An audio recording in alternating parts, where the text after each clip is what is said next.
ने जो उपदेश दिया, गुरुदेव ने जो उपदेश दिया, मैं गाती और सुनाती हूँ जय। ये जन शासन अनादिकाल से ऐसे ही प्रवाहमान हो रहा है और अनंत काल तक ऐसे ही चलता रहेगा। सृष्टियाँ बदलती हैं, दृष्टियाँ बदलती हैं, लोग भी बदलते हैं, लेकिन सिद्धांत कभी नहीं बदला करता। ना वो किसी व्यक्ति के लिए बदलता, ना ही किसी सृष्टि के लिए बदला करता है। ऐसे ही इस महान जिन शासन में हम सभी ने जन्म लिया और आज साक्षात जिनेंद्र भगवान के समोच्च शरण के समक्ष बैठकर उन्हीं की वाणी का रसपान कर रहे हैं। पूज्य गुरुदेव कहते हैं, नजर अच्छी हो तो नज़ारे भी अच्छे लगा करते हैं। यदि हम सोच लें कि ये ही समोच्च शरण है और ऐसा ही होता है, तो हमारे लिए यही समोच्च शरण है और यही हमें सम्यक दर्शन में कारण बन जाएगा। लेकिन यदि हम ये सोच लें ये थोड़ी ना समोच्च शरण है, ये तो कोई व्यक्ति आया, उसने रचना की, कपड़ा लगाया इसमें, तो थर्माकोल लगी है इसमें, तो ये थोड़ी ना समोच्च शरण है, ये तो प्रतिकृति है। यदि हम ऐसा सोच ले तो हमारे भाव भी इसी प्रकार के होने लगेंगे। कहते हैं पाषाण में भगवान कहाँ से आते हैं? भाव से। यदि भाव से समझो तो भगवान और ना समझो तो पत्थर है। ठीक वैसे ही इस महान जिन शासन में हमारा जन्म हुआ और क्या लगा है हमारे सामने? समोच्च शरण। और साक्षात उस समोच्च शरण में बैठकर जिनेंद्र भगवान की वाणी का हम रसपान कर रहे हैं। और जिनेंद्र भगवान की वाणी का रसपान कौन कर सकता है? जो कैसा हो? भाग्यशाली हो। कौन कर सकता है जिनेंद्र भगवान की वाणी का रसपान? जो भाग्यशाली हो। इसका मतलब जो यहाँ बैठे हैं वे सब कैसे हैं? दुर्भाग्यशाली हैं। बताओ, घर से चलकर यहाँ तक आना पड़ा, अब यहाँ बैठकर सुनना पड़ेगा, इतना समय लगेगा, दूसरा काम कर लेते। नहीं नहीं, संसार के कार्य तो हम अनादिकाल से करते आए हैं और अनंत काल तक करेंगे, लेकिन जिनेंद्र भगवान की वाणी का रसपान करने का अवसर हर किसी को हर समय मिला नहीं करता है। बड़ी सौभाग्यशाली खुद को समझना चाहिए। ये नहीं आप कोई नहीं है तो हम ही आके बैठ जाएं, अच्छा तो लगेगा कम से कम। ऐसा नहीं, अपने अंतरंग में ये भाव लाना चाहिए, हमें कितने सौभाग्यशाली हैं कि हमें जिनेंद्र भगवान के समोच्च शरण में बैठकर, और किनकी वाणी का रसपान कर रहे हैं आप? हमारी वाणी का नहीं। जो कुछ कहा है वो किसने कहा है? जिनेंद्र भगवान ने कहा है। अभी पंचम काल में जिनेंद्र भगवान की वाणी नहीं खिरा करती तो उनकी वाणी का रसपान कौन कराता है? आचार्य परमेष्ठी। जब आचार्य परमेष्ठी नहीं हुआ करते हैं तो मुनि महाराज, और जब मुनि महाराज नहीं होते हैं तब आरिका माता जी। और इस समय में ना मुनि महाराज आकर आपको जिनेंद्र भगवान की वाणी सुना सकते हैं, ना आरिका माता जी आकर सुना सकती हैं। तो जो सुना रहा है वो किसकी वाणी सुना रहा है? और किसकी वाणी सुन रहे हैं? जिनेंद्र भगवान की। उसी श्रद्धांत से, उसी अहोभाव से हमें उस वाणी का रसपान करना चाहिए। पूज्य गुरुदेव कहते हैं कि समोच्च शरण के बाहर क्या बनाया गया? मानस स्तंभ बनाया गया। क्या बनाया गया? मानस स्तंभ बनाया गया। वहां कोई पशु स्तंभ नहीं होता। कभी सुना है कि समोच्च शरण में पशु स्तंभ था? वहां मानस स्तंभ क्यों बनाया गया कि समोच्च शरण में पशु तो जा सकते हैं लेकिन मानव जीव प्रवेश नहीं कर सकता, अहंकारी जीव प्रवेश नहीं कर सकता। पशु तो जा सकते हैं लेकिन अहंकारी जीव समोच्च शरण में प्रवेश नहीं कर सकता। यानी कि समझिए कि जो व्यक्ति अहंकार में चूर रहता है, मान में भरा रहता है, वो किनसे भी गया बीता है?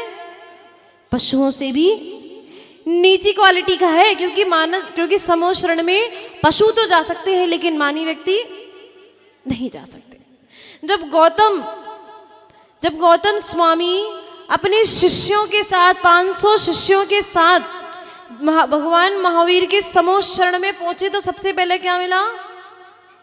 मानस स्तंभ मिला। और मानस स्तंभ के दर्शन करते ही जब उनका मान गलित हुआ, उसके बाद वो समोच्च शरण में प्रवेश कर पाए।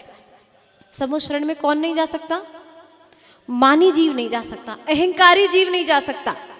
पशु जा सकते हैं, से शेर, नेवला, सांप सब जा सकते हैं, लेकिन मानी जीव नहीं जा सकता। मिथ्या दृष्टि जीव भी यदि सम्मोह शरण में चले जाए, मान नहीं है, मिथ्यात्व है, तो वो क्या करेगा? सम्मोह शरण में जाएगा, वहां सुंदर सुंदर वापिकाएं, बढ़िया बढ़िया नदियां, बढ़िया बढ़िया देवांगनाएं नृत्य करती मिलेंगी। देखो जैसे हमारे घर के बाहर कचरे का ढेर होता है ना, ऐसे सम्मोह शरण के बाहर रत्नों का ढेर होता है।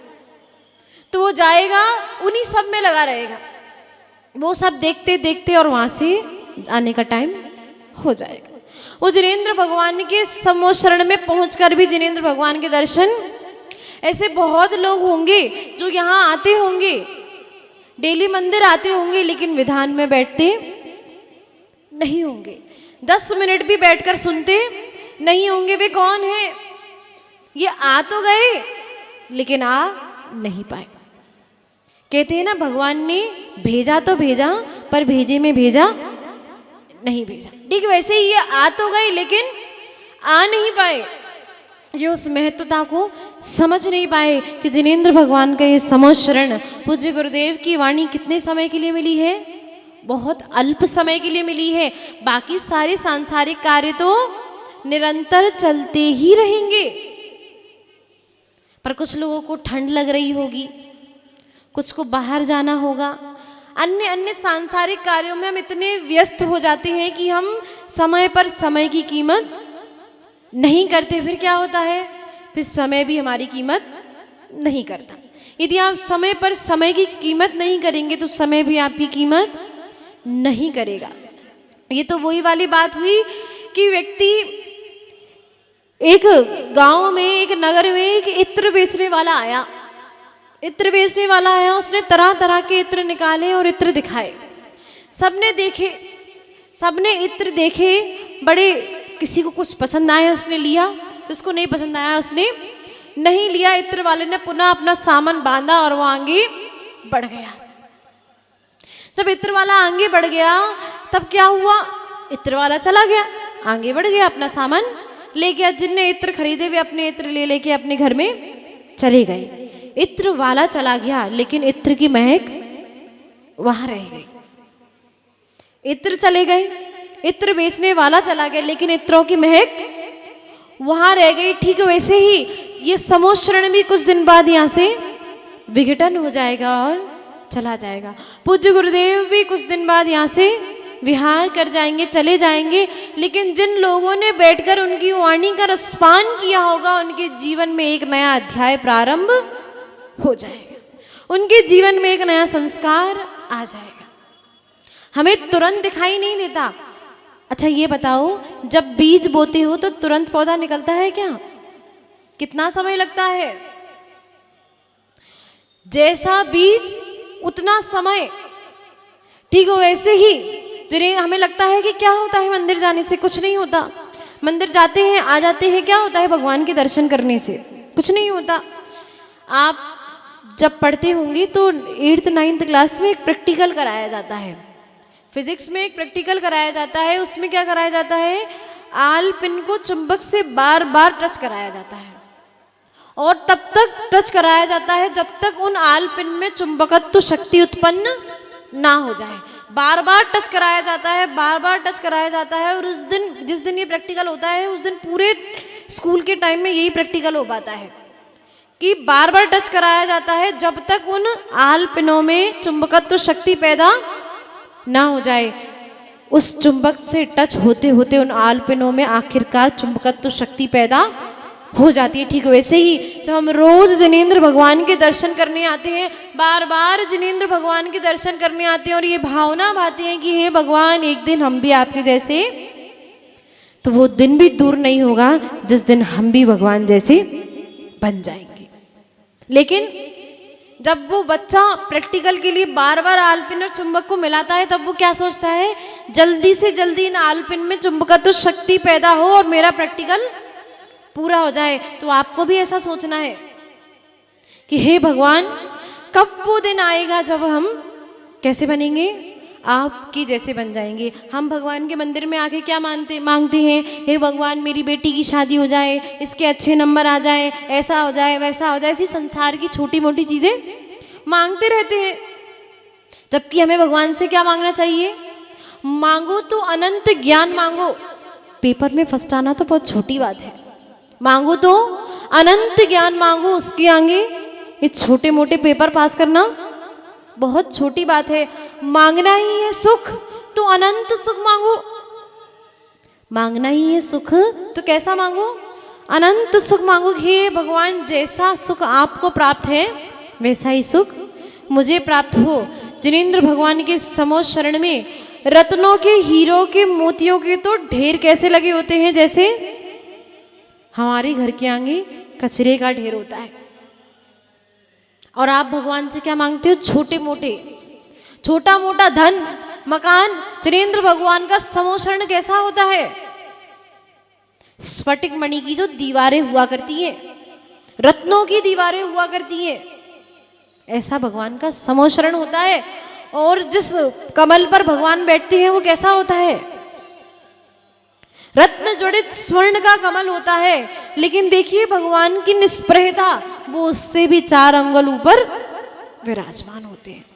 अब सोचो यदि साक्षात रूप से जिनेंद्र भगवान का समोशरण या नेहरू नगर में आ जाए और आपको उसमें जाने का अवसर मिले तो क्या करोगे, सबसे पहले सब अपने अपने घर से खाली बैग उठा के लाएंगे, उसमें रत्न भर भर के ले जाएंगे, बोले भगवान के दर्शन तो कर लेंगे, अभी समोशरण जा थोड़ी ना रहा, आज थोड़ी ना जा रहा है, अभी तो रहेगा, पहले अपनी जरूरतें पूरी कर ले, दर्शन तो फिर हो जाएंगे। हम ऐसा ही करते हैं, हम जब मंदिर आते हैं तो अपनी लिस्ट इतनी लंबी लेकर आते हैं कि हमें ये मिल जाए, हमारा ये हो जाए, हमारा वो हो जाए, उस बीच में जो वास्तविक दर्शन हमें करना था वो दर्शन तो रह ही जाता है। और यही करते करते करते करते करते इतनी उम्र हो गई, लेकिन जिन दर्शन में निज दर्शन हमें आज तक नहीं हो पाया, उसका यही कारण है। बस कारण ज्यादा बड़ा नहीं है, कारण सिर्फ इतना सा ही है कि हमारी लिस्ट ही इतनी लंबी थी कि जो कार्य करना था वो कार्य तो रह ही गया।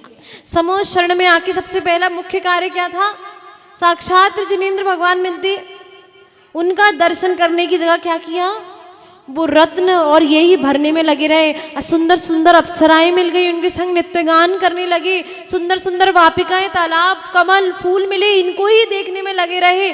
बड़े सुंदर सुंदर बगीचे होते हैं समोशरण में, एक पूरी भूमि होती है इसकी, उपवन भूमि में उपवन ही उपवन होते हैं। हम सोचते चलो हमारे नेहरू नगर में कहाँ अच्छा बगीचा है, उस बगीचे में ही घूम ले, फूल ही देख ले। और आजकल के लोग तो जहां देखो वहां अपना फोन चालू रखते हैं, फोटो ही खिंचवा ले, फोटो ही। आचुषी तो यही कहते हैं कि हम आहार करके आते हैं तो हमें बिल्कुल बाहर बैठना अच्छा नहीं लगता। बोला हम लोगों ने पूछा क्यों गुरुदेव, ऐसा क्यों? तो आचुषी ने कहा इतना खराब लगता है कि हम तो बैठे हैं, आए हैं, थके हैं, आहार करके बैठे हैं, कोई 2 तत्व चर्चा तो नहीं करता और आ जाता है। एक व्यक्ति सामने फोन पकड़ा होगा और एक हाथ जोड़ के हमारे बगल में खड़ा होगा। आचुषी कहते फिर हमें ऐसा लगता है कि इससे अच्छा तो अपने कमरे में जाएं, गेट बंद करें और अपनी साधना को प्रारंभ कर दें। इसलिए पूज्य गुरुदेव का नियम है, वे 12 बजे सामायिक में बैठ जाते हैं। यदि आहार करने के लिए 11:30 गए हैं तो 12 बजे तो तब होंगे जब पूज्य गुरुदेव अपने कमरे में आ चुके होंगे। भले ही वो सिर्फ जल लेकर आ जाएं, लेकिन कभी भी वो 12:01 तक भी आहार नहीं ग्रहण करते हैं, क्योंकि वो कहते हैं कि साधना करने के लिए तो मेरे लिए मात्र जल भी पर्याप्त है। क्योंकि जिस दिन उपवास करते हैं सामयिक तो उस दिन भी किया करते हैं। तो मुझे गुरुदेव कहते हैं यदि हम ऐसा समय नहीं बनाएंगे तो श्रावक तो सामयिक में भी आकर और कुछ नहीं तो फोटो ही खिंचवाएंगे। महाराज सामयिक कर रहे हैं, मैं बैठ के फोटो खिंचवा रहे हैं। अब सोचिए हम उनकी साधना में साधक है या बाधक है। ऐसे ही वो अगर यहाँ के लोग होंगे, मैं देखिए आपकी बात नहीं कर रही हूँ, जो ऐसा करते हैं उनकी बात कर रही हूँ, आप तो नहीं करते ना ऐसा, आपकी बात नहीं कर रही हूँ। तो जो उपवन भूमि, समोशरण में एक उपवन नाम की भूमि होती है, उस भूमि पे क्या होते हैं, उपवन ही उपवन होते हैं, बगीचे ही बगीचे होते हैं। तो जो लोग होते हैं वो क्या करते हैं, वो बगीचे में ही घूमते रहते हैं, बढ़िया बढ़िया फूल देखते रहते हैं, फोटो खिंचवाते रहते हैं, और ये करते करते उनका समय पूरा हो जाता है और वापस आ जाते हैं। ऐसी कई भूमियां पार करने के बाद जब अष्टम भूमि आती है तब वहां क्या होता है? क्या होता है? श्रीमंडप भूमि आती है। श्रीमंडप भूमि पर चारों दिशाओं में जहां से देखो वहां से जिनेंद्र भगवान दिखाई देते हैं। भगवान के चार मुंह नहीं होते। भगवान के अगर चार मुंह होंगे तो कितने अजीब नहीं लगेंगे? किसी व्यक्ति के चार सिर हो आगे पीछे दाएं बाएं तो अजीब से नहीं लगेंगे, जबकि भगवान तो जन्म से ही उन जितना सुंदर कोई नहीं होता। भक्तावर के 12 नंबर छंद में क्या कहा?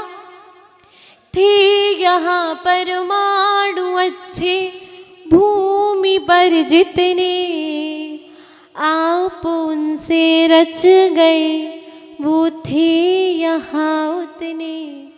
यही शांत राग रुचि भी परमाणु विस्तम। हे भगवान, इस धरती पर जितने भी अच्छे परमाणु थे उन सबसे तो आपकी रचना हो गई, इसलिए इस धरती पर आपसे सुंदर कोई और दिखाई नहीं देता। तो जिनेंद्र भगवान के यदि चार चार मुख होंगे तो अच्छे लगेंगे क्या? नहीं लगेंगे। भगवान का मुख तो एक ही होता है। ये तो समूह शरण का अतिशय होता है। जो जहां से भगवान को देखता है उसको ऐसा लगता है कि भगवान तो मेरी तरफ मुंह करके ही बैठे हैं। वर्तमान में इस प्रक्रिया को कैसे दर्शाएंगे? इसलिए समूह शरण में 4 प्रतिमाओं को विराजमान किया जाता है। भगवान के 4 मुख नहीं होते, लेकिन ये अतिशय होता है। जो जहां से देखता है उसको ऐसा दिखाई देता है कि भगवान तो मेरी तरफ मुंह करके ही बैठे हैं।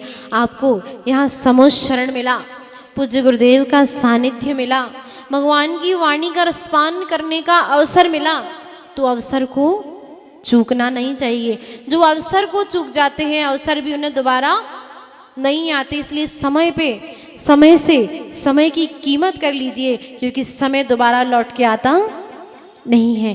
जो समय एक बार चला जाता है वो पुनः लौट कर नहीं आता। इसलिए आपसे आज यही कहना चाहती हूँ कि जब तक पूज्य गुरुदेव का सानिध्य प्राप्त हुआ है, जब तक चतुर्वेद संग मिला है, तब तक जितना हो सके उतना लाभ ले लीजिए, वरना उसके बाद जिंदगी तो यूं ही चलने वाली है।